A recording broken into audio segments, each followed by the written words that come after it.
Shalom, selamat malam Bapak Ibu jemaat yang kekasih Tuhan. Kita boleh bersuka cita karena kita boleh bertemu kembali di dalam ibadah keluarga Minggu ke-18 sesudah Pentakosta. Ibadah pada malam hari ini akan dipimpin oleh Ibu Pendeta Nancy Lalang. Ajakan beribadah. Jemaat disilahkan untuk berdiri dan mari kita menghadap Tuhan dan menyembah-Nya serta memuliakan nama-Nya karena kasih setia-Nya besar atas kita. Pelengkap Kidung Jemaat 13 pada bait pertama dan kedua. Kita masuk rumah-Nya.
Jemaat yang dikasihi Tuhan, mari kita masuk di dalam doa, kita berdoa.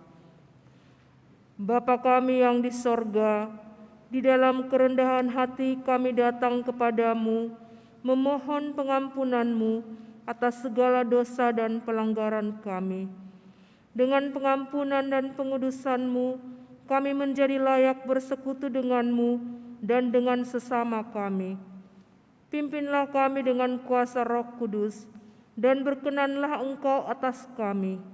Dalam nama Tuhan Yesus Kristus, kami berdoa kepada Bapa di sorga. Amin. Jemaat disilakan duduk kembali.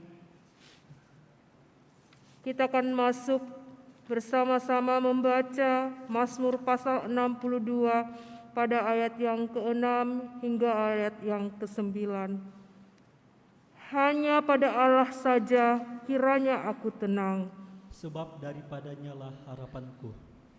Hanya Dialah gunung batuku dan keselamatanku. Kota bentengku, aku tidak akan goyah. Pada Allah ada keselamatanku dan kemuliaanku. Gunung batu kekuatanku, tempat perlindunganku ialah Allah. Percayalah kepadanya setiap waktu, hai umat. Curahkanlah isi hatimu di hadapannya. Allah ialah tempat perlindungan kita.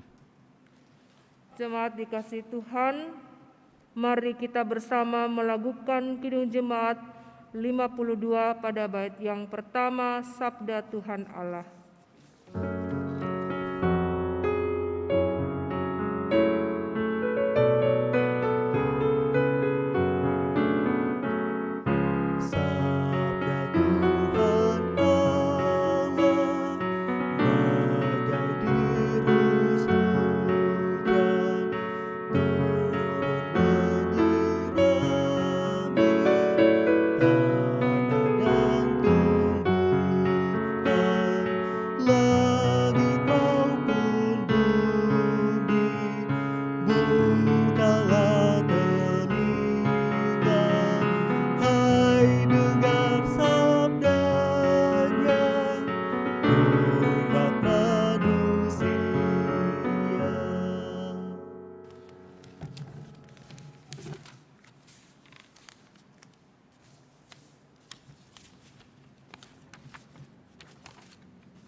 Sidang jemaat yang dikasihi Tuhan, Bapak Ibu Saudaraku yang beribadah di rumah dan yang hadir di sini, mari kita siapkan pembacaan Alkitab dalam Kisah Para Rasul 20 ayat 7 sampai ayatnya yang ke-12. Kisah Para Rasul pasal 20 ayat 7 sampai ayatnya yang ke-12.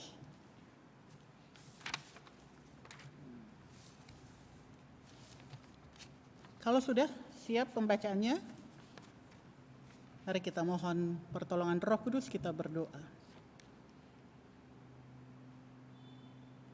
Ya Tuhan Allah Bapa, kami mau membaca Alkitab dan merenungkan firman-Mu.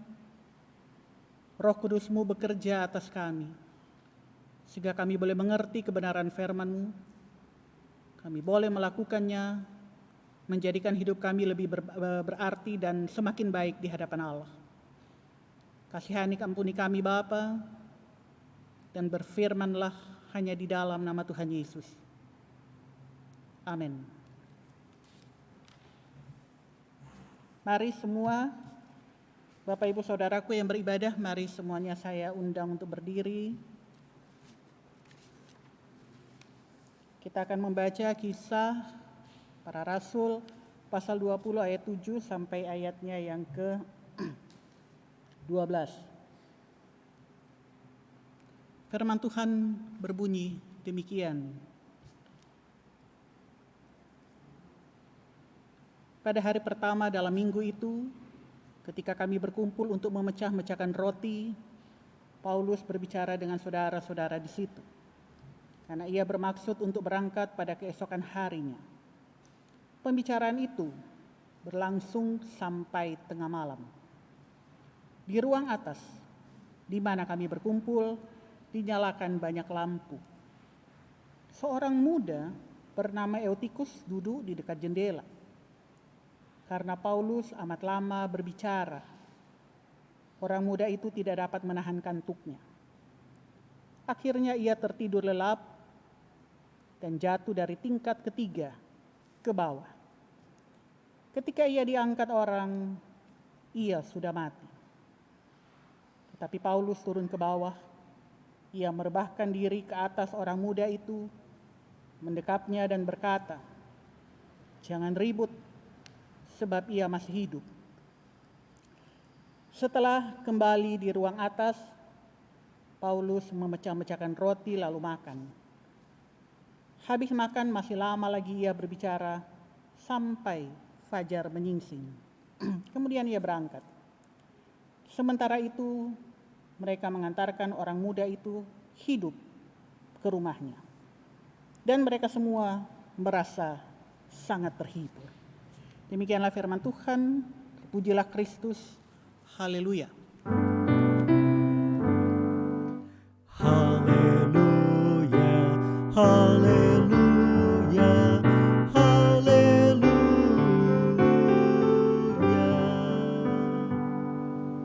Ya, silakan duduk, Bapak Ibu Saudaraku.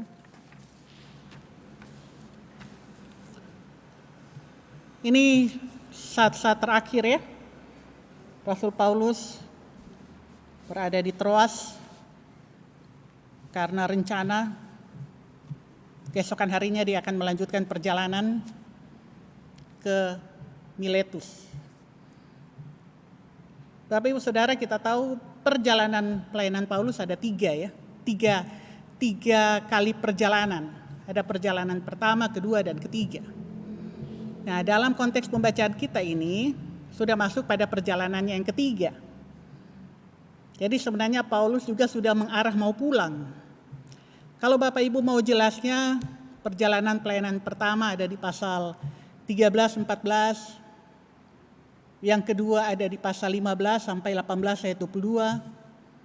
Dan perjalanan pelayanan yang ketiga ada di pasal 18 ayat 23 sampai pasal 21. Maka kita pasal 20 itu berarti masuk dalam perjalanan pelayanan Paulus yang ketiga. Dia berada di Troas. Dalam konteks pembacaan kita dikatakan itu pada hari pertama minggu itu. Hari pertama minggu itu berarti hari Minggu. Orang-orang jemaat Tuhan berkumpul. Dan memang jemaat Tuhan yang bukan Yahudi, mereka berkumpul beribadah itu pada hari Minggu. Mereka tidak mengikuti Sabat Yahudi. Nah, pada hari Minggu itu mereka berkumpul. Di situ Paulus menyampaikan pengajaran. Paulus juga mengadakan perjamuan, dia memecah-mecahkan roti. Dan ada satu hal lagi yang dia buat, yaitu dia mengadakan satu mujizat. Ini yang dia lakukan di hari terakhir ketika dia berada di Troas. Nah, kalau kita bicara mujizat, Bapak Ibu Saudara, pertanyaannya mujizat apa yang dilakukan oleh Paulus waktu itu? Ada orang yang, atau ada banyak yang mungkin sudah dengar ini cerita Eutikus ya. Pemuda yang dengar khotbah, ngantuk, tidur, jatuh, mati. Tragis juga ya. Nah, insiden yang terjadi pada waktu Rasul Paulus sedang melaksanakan tugas pelayanannya, yaitu ada seorang muda yang namanya siapa tadi? Eutikus. Dia terjatuh dari lantai 3 dan kemudian orang mengatakan dia sudah mati. Tapi sekarang saya mau ajak dulu Bapak Ibu Saudaraku kita melihat bagaimana konteks waktu itu. Dikatakan keadaannya pada waktu mereka berkumpul, pada waktu Paulus menyampaikan pengajarannya, itu dimulai pada malam hari. Kota Troas ini terletak di 40 derajat lintang utara. Dan kalau kita lihat di ayat 6 dan ayat 16, penggambarannya itu adalah pada masa Paskah. Berarti itu sekitar awal bulan Mei. Nah, pada waktu itu matahari terbenamnya pukul 7 malam dan terbitnya pukul 5 pagi. Jadi kalau dibilang Rasul Paulus berkumpul dan memulai pengajarannya pada waktu malam, berarti kalau matahari terbenamnya pukul 7, berarti katakanlah mungkin kalau sudah malam sekitar pukul 8, pukul 9. Nah, dikatakan sampai tengah malam. Berarti sampai di atas jam 12. Bahkan dikatakan sampai fajar menyingsing. Nah, saya bilang tadi bahwa matahari terbitnya pukul 5. Berarti kurang lebih durasi waktu dari taruhlah pukul 8 malam, pukul 9 malam sampai pukul 3 atau 4 pagi. Itu berarti kurang lebih 6 jam, 6-7 jam. Ditambah dengan atau dikurangi dengan peristiwa memecahkan roti, kemudian peristiwa insiden yang terjadi, berarti kurang lebih sekitar katakanlah di atas 3 jam, 4 jam Paulus menyampaikan khotbah, pengajaran. Lama memang. Tapi Paulus menyampaikan pengajaran itu tidak secara itu ya, tidak satu arah. Kayaknya dia menyampaikan pengajarannya 2 arah. Karena kalau kita lihat di ayat 7, ada kata berbicara. Kata berbicara di ayat 9 juga ada kata berbicara.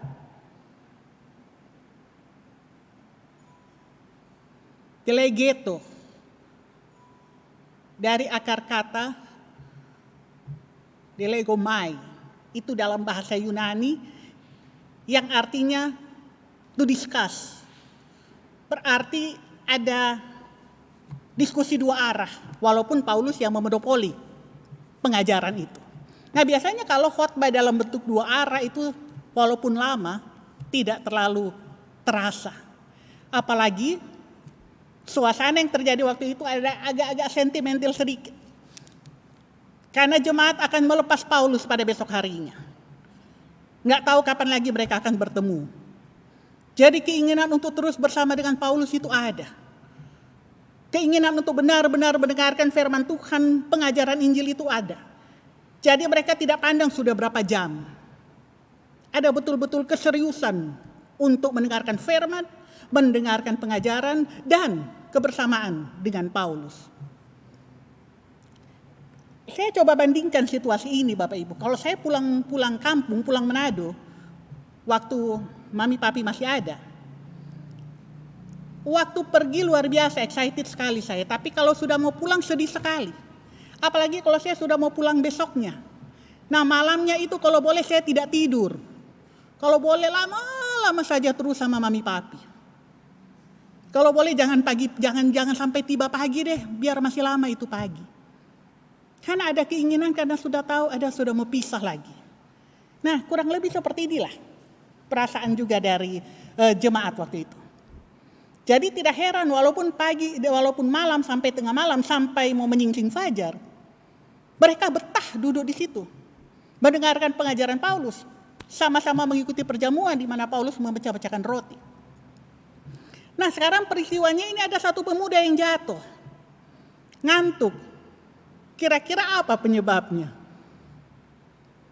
Ini bisa jadi yang pertama, dia mungkin kecapean. Entah satu hari apa yang dia bikin. Jadi waktu dia dengar pengajaran sekian jam, sudah malam lagi, menjelang waktu tidur lagi, duduknya lagi di jendela. Duduk di jendela di lantai 3, tempat Paulus mengadakan pengajaran itu di lantai atasnya, lantai 3. Nah ide Eutikus ini dia duduk di jendela, yang gak heran angin sepoi-sepoi. Tambah sudah mengantuk, akhirnya tertidur. Mungkin kecapean. Tapi faktor yang kedua bisa jadi apa? Bosan. Kenapa orang bosan? Berarti dia gak serius untuk benar-benar mendengarkan firman pengajaran yang disampaikan oleh Paulus. Karena kalau orang serius, sungguh-sungguh, kalau dia fokus, dia akan buka matanya lebar-lebar. Kalau dia betul-betul benar-benar mau dengar pengajaran Paulus, sama seperti orang-orang yang lain, dia nggak akan tertidur. Konsentrasi. Ada seorang ahli komunikasi namanya Richard Nichols ya. Dia bilang kalau seorang pembicara mengeluarkan 120 kata per menit, maka pendengar akan mencerna 500 kata per menit dalam kepalanya untuk berusaha mencerna sesuai dengan daya tangkapnya. Nah itu berarti butuh konsentrasi.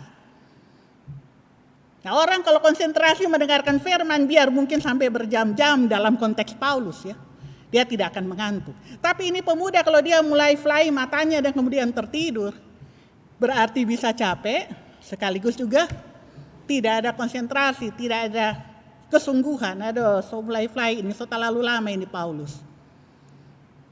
Nah kalau begitu, apa pelajaran yang kita peroleh dari yang dilakukan atau yang terjadi pada diri Eutikus? Mengantuk dan kemudian terjatuh dari lantai 3, berat, mati. Tapi luar biasa mujizat yang terjadi. Paulus menghidupkan Eutikus. Di situ sebenarnya Allah juga mau menyatakan kuasanya bekerja atas Paulus. Tapi pembelajaran pertama, ini khotbah sudah 10 menit ini. Apa yang mau kita pelajari? Ada banyak orang, tapi mudah-mudahan bukan kita, yang suka ngantuk kalau dengar khotbah. Mikir-mikir sudah berapa jam, dan masih berapa jam lagi itu pendeta itu mau khotbah. Ada orang kalau masuk gereja hari Minggu, atau mungkin ibadah online di rumah, tapi mudah-mudahan bukan kita semua. Masuk, duduk bersama dalam ibadah, tapi apa? Baru bangun. Cepat semua ibadah. Nggak pakai sikat gigi, nggak pakai cuci muka, langsung duduk manis. Bersama dengan anggota keluarga lain dalam konteks kita ibadah online. Tidak menyiapkan diri dengan sungguh-sungguh untuk beribadah. Mungkin malam minggunya tadi malam dia tidak gunakan waktu dengan bijak. Akhirnya dia begadang. Makanya bangunnya jam berapa? Duduk manis, yang penting so ikut ibadah. Akhirnya sementara ibadah mulai tak tandu-tandu. Nah, akhirnya tak tidur. Tapi tidak akan jatuh dari lantai 3. Jadi yang kita belajar di sini adalah kalau mau ibadah, siapkan fisik kita dulu pertama. Kalau tahu mau ibadah, itu kalau di kampung-kampung ada orang-orang tua, kita tahu orang-orang tua, orang lanjut usia suka sekali masuk subuh. Karena mereka so tidur dari mungkin jam 6 sore. Karena mau siap, mau masuk subuh. Atau ada mungkin pelayan yang akan bertugas subuh, ya tentu dia akan tidur, mungkin jam 8 dia tidur habis makan malam. So selwe ke kiri kanan. Tapi tentunya berdoa. Kalau mau ibadah, siapkan fisik. Jaga kondisi kita supaya kita ikut ibadah dengan baik. Dan yang kedua, konsentrasi. Konsentrasi didapat kalau memang kita sungguh-sungguh mau ibadah. Sungguh-sungguh mau dengar firman. Seperti apapun pengkhotbahnya, bagaimanapun cara dia menyampaikan firman. Yang penting firman kebenaran yang dia sampaikan, pandanglah firmannya. Ibrani 12 ayat 28 katakan, marilah kita mengucap syukur dan beribadah kepada Allah dengan cara yang berkenan kepada Allah. Dengan takut dan hormat.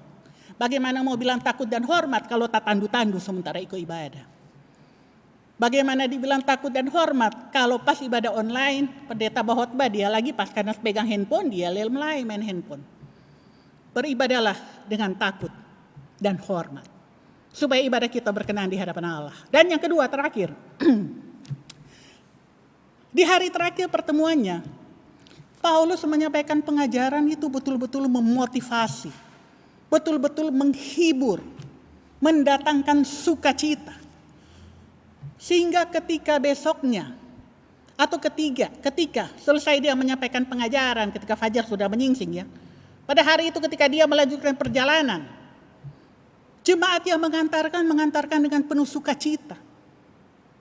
Mereka termotivasi, terhibur, sukacita dengan apa yang disampaikan oleh Paulus di hari malamnya.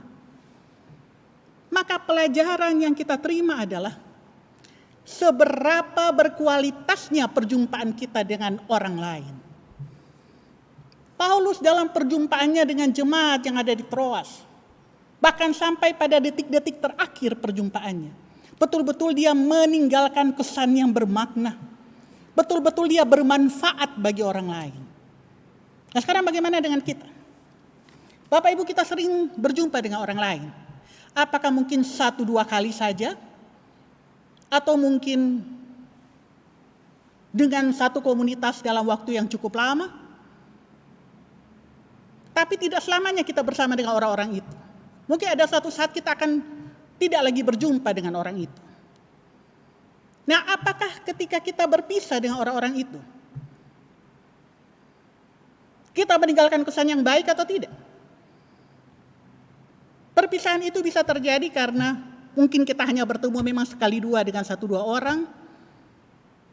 Mungkin kita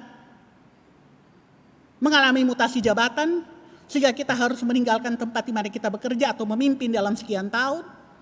Atau mungkin juga kita pindah tempat tinggal. Atau mungkin juga kita sudah tidak lagi bersama komunitas sama-sama di kampus misalnya. Sekian lama kita bersama-sama, tapi kemudian kita harus pindah tugas atau pindah kerja atau pindah tempat tinggal. Nah, bagaimana kualitas kebersamaan kita dengan orang-orang itu? Adakah kita meninggalkan kesan yang baik? Sehingga ketika kita pergi, orang-orang akan menyayangkan kepergian kita. Ataukah justru mereka akan berkata, biar aja kalau dia mau pergi lebih bagus. Di sini jadi pembelajaran buat Bapak Ibu dan saya. Mari kita meninggalkan kesan yang baik kepada siapapun. Dalam tutur kata, dalam sikap kita. Karena tidak selamanya kita berada bersama dengan orang lain. Satu saat akan terjadi perpindahan lokasi, akan terjadi perpindahan komunitas, perpindahan orang dan lain sebagainya. Tetapi mari kita selalu menjaga supaya kesan yang kita timbulkan kepada mereka adalah kesan yang bermakna, kesan yang positif, kesan yang baik, sehingga walaupun mereka tidak berjumpa dengan kita, mereka akan selalu ingat kita. Gajah mati meninggalkan gading. Manusia mati meninggalkan nama. Makanya Alkitab tegaskan itu. Nama baik lebih berharga daripada kekayaan besar. Dikasihi orang lebih baik daripada emas dan perak. Untuk apa punya kekayaan besar? Kalau tingkah lakunya tidak disukai orang, tidak dikasihi orang. Jadi mari kita belajar. Dengan siapapun yang kita jumpai, seberapa lama pun kita bersama dengan orang-orang itu, kita meninggalkan kesan yang baik. Sehingga walaupun kita tidak berjumpa lagi, tapi siapa tahu kita nanti berjumpa di dunia maya. dengan FB, dengan Instagram dan lain sebagainya. Orang akan bilang, oh ini pas apa ini ibu ini. Oh dia dulu begini-begini. Payah. Atau pas dia buka-buka pertemanan, ada ini ibu, saya mau karena dulu dia itu begini-begini, wah kesannya bagus. Mari kita tinggalkan kesan yang baik, supaya kemanapun kita pergi orang ingat kita. Bahkan sampai kita mati pun kita mendatangkan berkat bagi orang lain. Karena firman Tuhan katakan, kenangan kepada orang benar mendatangkan berkat. Amin. Mari kita sambut firman Tuhan dengan melakukan Kidung Jemaat 222B.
Mari saudaraku, dengan sungguh-sungguh kita menghadap Tuhan, kita berdoa. Terima kasih Bapa di sorga, kami bersyukur untuk kebenaran firman yang Engkau bentangkan bagi kami. Biar kami mampu menjadi pribadi-pribadi yang berkualitas dalam membangun pertemanan, dalam mengadakan dan mengalami perjumpaan dengan banyak orang. Kami meninggalkan kesan yang baik. Kami meninggalkan kesan yang bermakna. Sehingga kehadiran kami boleh menjadi berkat bagi siapapun dan dimanapun dan kapanpun. Diberkati mereka yang mengambil bagian dalam ibadah ini. Diberkati majelis jemaat bertugas, kantoria, pemain musik, tim multimedia, koster yang sudah mempersiapkan gereja, rumah gereja ini. Engkau memberkati selalu kepelayanan semua yang bertugas. Dan kiranya semua pelayanan yang dilakukan, termasuk pada malam hari ini, boleh berkenan di hadapan Tuhan. Diberkatilah seluruh jemaatmu yang ada di rumah masing-masing, yang boleh ikut beribadah maupun yang berhalangan. Engkau berikan selalu yang terbaik. Engkau menyembuhkan yang dalam keadaan sakit. Engkau memberkati segala sukacita yang boleh mendatangkan berkat dari Tuhan dengan semua yang mereka boleh alami. Hari ulang tahun pernikahan, hari ulang tahun kelahiran, berkat-berkat kesuksesan dalam studi pekerjaan, apapun berkat itu. Engkau menjumpai mereka dalam segala masalah mereka, ya Tuhan. Engkau buka jalan menurut apa yang Tuhan pandang baik. Ketika ada kebutuhan-kebutuhan yang mendesak, kerinduan-kerinduan, harapan-harapan yang tertunda, mari Tuhan Engkau jawab semuanya itu menurut apa yang Tuhan pandang baik menurut waktu Tuhan. Dan untuk semua kebaikan Tuhan dalam kehidupan kami semua jemaat-Mu, ajarkan, ingatkan kami untuk selalu tekun dan setia dalam segala situasi. Termasuk di tengah-tengah pandemi ini kami tetap tekun beribadah kepada Tuhan. Dan terutama ibadah kami lakukan menurut cara yang berkenan di hadapan Allah, yaitu dengan hormat dan takut. Sehingga ibadah kami boleh berbau harum dan berkenan di hadapan Tuhan, dan boleh diperhitungkan oleh Tuhan menjadi kebaikan bagi kami. Terima kasih Tuhan. Berkati seluruh hamba-hamba-Mu yang ada di tengah-tengah jemaat-Mu ini, jemaat GPIB Bahtera Kasih. Berkati Ketua Badan Pekerja Majelis Jemaat Bapak Pendeta Roberto Wage bersama dengan keluarga. Berkati para pendeta yang ikut melayani di tengah-tengah jemaat ini. Berkati majelis jemaat, berkati Kenak Unsur Pelkat, berkati panitia BPPJ, berkati staf kantor, semuanya koster. Engkau berikan selalu hikmat kekuatan, agar semuanya selalu kami dapat melayani Tuhan dengan penuh ketulusan, dengan baik dan benar di hadapan Allah. Terima kasih Tuhan, berkati pemerintah kami, Bapak Presiden Joko Widodo bersama dengan seluruh jajarannya. Berikan selalu kekuatan, kesehatan, hikmat dalam mengangkat segala tanggung jawab di tengah-tengah kehidupan berbangsa. Bapa, kami mohon pemulihan dari Tuhan untuk pandemi yang sementara berlangsung. Kami tidak tahu kapan akan berakhir, tapi kami punya keyakinan bahwa segala sesuatu ada waktunya. Bahwa Tuhan tidak pernah membiarkan kami mengalami pencobaan melebihi kekuatan kami. Pada saatnya Tuhan pasti akan memulihkan kami. Tapi Tuhan mengingatkan kami untuk tetap tekun dan setia mencari Engkau dan menjaga hidup kami di tengah-tengah kerinduan pemulihan yang kami harapkan. Engkau memberkati semua proses pemulihan yang terjadi, obat-obat untuk COVID-19 ini, vaksin-vaksin yang dipersiapkan semuanya Tuhan pakai demi pemulihan bukan hanya bangsa kami, tapi di tengah-tengah dunia ini. Mereka yang sementara terpapar, mari Tuhan sembuhkan. Mereka yang berduka karena kehilangan, mari Tuhan pulihkan duka cita mereka menjadi sukacita iman. Berikan kekuatan bagi mereka semua. Terima kasih ya Tuhan, inilah doa kami. Inilah permohonan kami. Sambil kami juga berdoa untuk semua program pelayanan di tengah-tengah jemaat-Mu ini, Jemaat GPIB Batra Kasih, yang sementara jalan maupun yang direncanakan. Mari Tuhan terus campur tangan atas semuanya itu. Jadilah menurut apa yang Tuhan pandang baik. Ya Tuhan, dalam pengasihan-Mu kami mohon. Peliharalah kami selalu hanya di dalam nama Tuhan Yesus, Tuhan dan Juru Selamat kami yang sudah mengajar kami berdoa. Bapa kami yang di sorga, dikuduskanlah nama-Mu, datanglah kerajaan-Mu, jadilah kehendak-Mu di bumi seperti di sorga.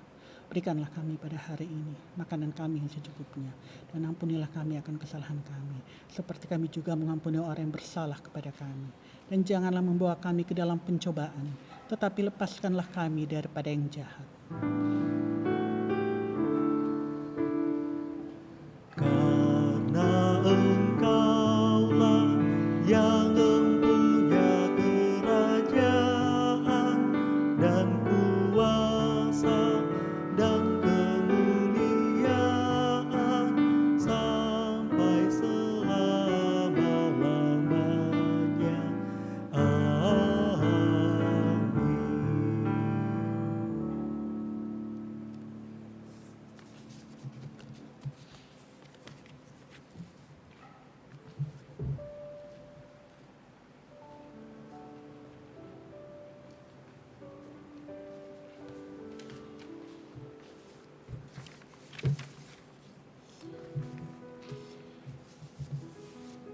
Pengucapan syukur. Patutlah kita bersyukur dan berterima kasih atas segala karunia yang Tuhan berikan dalam kehidupan kita ini. Dengarlah firman Tuhan dari Mazmur 50 ayat 23 yang menyatakan, "Siapa yang mempersembahkan syukur sebagai korban, ia memuliakan aku. Siapa yang jujur jalannya, keselamatan yang dari Allah akan kuperlihatkan kepadanya." Tuhan memberkati kita dan persembahan kita. Jemaat, mari kita bernyanyi Gita Bakti 78 ayat 1 dan 5. Yesus Kristus sumber hidup.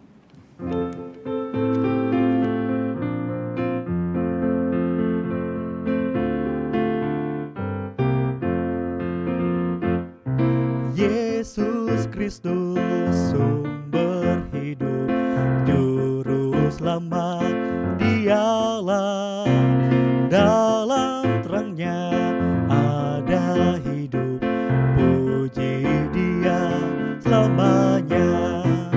Keadilan dan hukumnya bagai benteng yang teguh bagi orang yang percaya, tempat lindung yang teduh. Yesus Kristus sumber hidup, juru selamat Dialah, dalam terangnya ada hidup, puji Dia selamanya.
Yesus Kristus sumber hidup, juru selamat Dialah. Dalam terangnya ada hidup, puji Dia selamanya. Utus kami juru selamat, menyebarkan kasih-Mu, agar dunia kan mengaku sumber hidup Engkaulah. Yesus Kristus sumber hidup, juru selamat Dialah. Dalam terangnya ada hidup, puji Dia selamanya.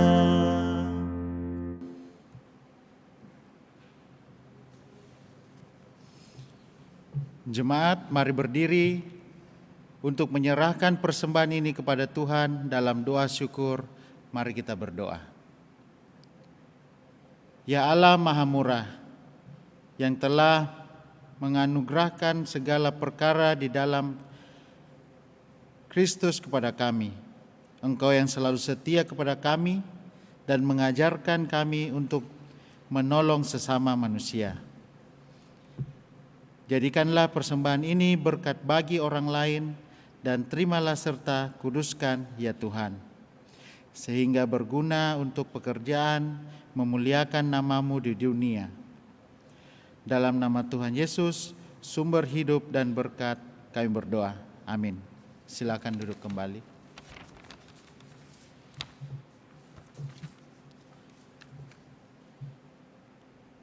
Warta Jemaat, Rabu 7 Oktober 2020.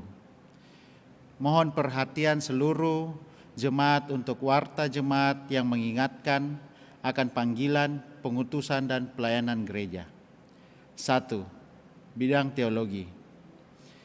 Majelis Jemaat GPIB Jemaat Bahtera Kasih mengucapkan terima kasih kepada pelayan firman, Pendeta Nancy Lalang, pelayan liturgi, Penatua Engelin Magdalene Tau,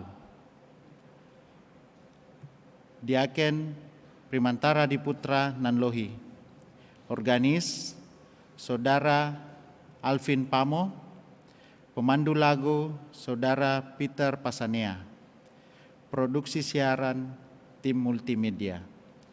Atas pelayanannya pada hari ini Tuhan memberkati. Ibadah Pelkat GP via online. Ibadah Pelkat GP GPIB Jemaat Bahtera Kasih akan dilaksanakan pada hari Kamis 8 Oktober 2020 pukul 19.30 sampai selesai. Pelayan firman Pendeta Santi Wangsir, pemandu lagu Pelkat GP, organis Pelkat GP. Untuk itu dimohon kehadiran anggota Pelkat GP secara virtual atau online pada ibadah tersebut. Ibadah Perjamuan Kudus.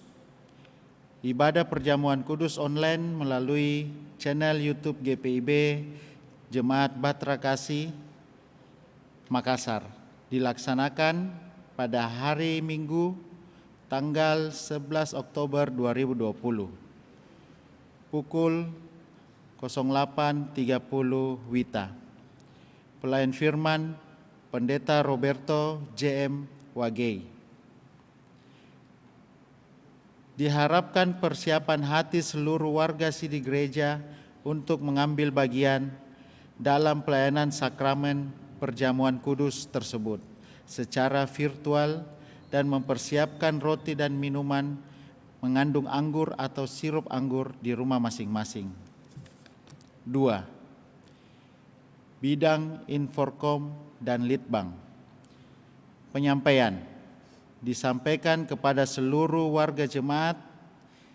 Jika ada warga jemaat yang ingin didukung dalam doa karena kelemahan tubuh atau sakit, dapat menghubungi Pendeta Roberto JM Wagei dengan nomor 082 196 616 779 atau admin kantor Majelis Jemaat dengan nomor 081 248 450 297. Atas perhatiannya diucapkan terima kasih. Majelis Jemaat GPIB Batrakasi Makassar menyampaikan terima kasih atas setiap bentuk bantuan yang diberikan Bapak, Ibu, Saudara-saudari untuk menunjang kegiatan pelayanan di jemaat. Tuhan Yesus memberkati. Makassar, 7 Oktober 2020, Pelaksana Harian Majelis Jemaat, Penatua Hendrik Antonius Sarumpait, Ketua 5, Penatua Albertina Mual, Sekretaris.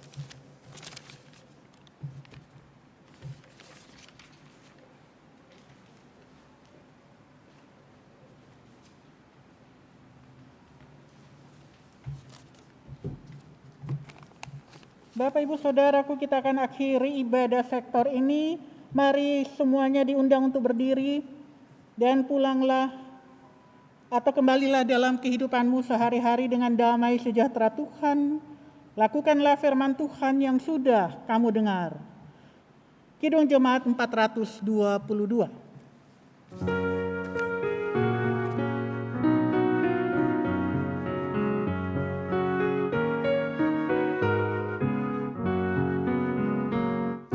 Yesus berpesan dalam malam gelap, kamu harus jadi lilin gemerlap, anak masing-masing di sekitarnya, dalam dunia ini bersinarlah.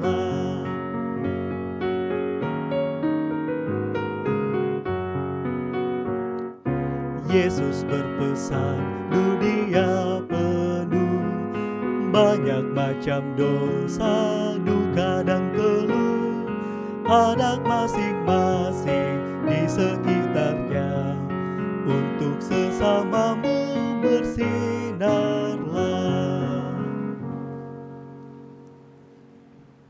Pulanglah dengan damai sejahtera Tuhan dan mari terimalah berkat Tuhan.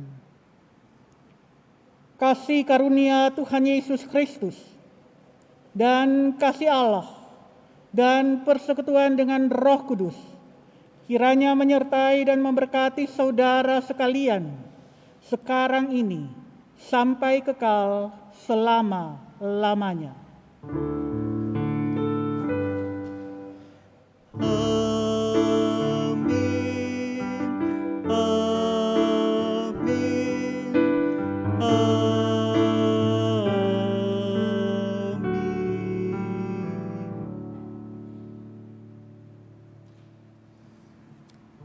Ibadah selesai, sehat-sehat kita semua, salam persekutuan.